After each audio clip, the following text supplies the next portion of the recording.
The Trump administration has finalized a major change to the F-1 visa.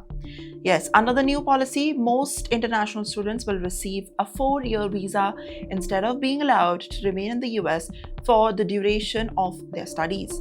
But there's a big story behind it.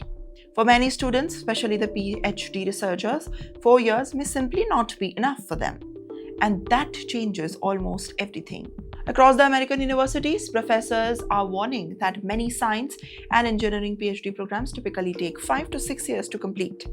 And that means thousands of international students could be forced to apply for a visa extension before finishing their research furthermore.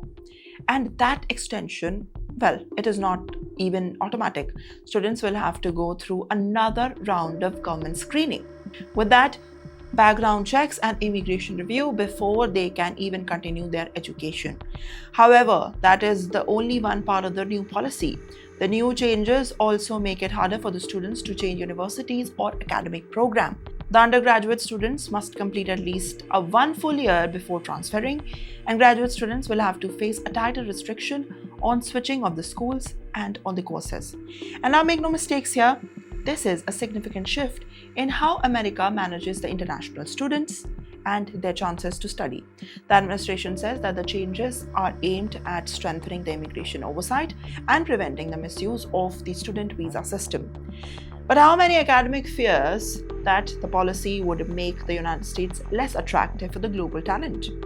Well, the Indian origin professor at the MIT called this decision a disaster, accusing the computer science PhD programs usually take about 5 to 6 years, while other professionals from the Harvard and the universities of Michigan have raised concerns.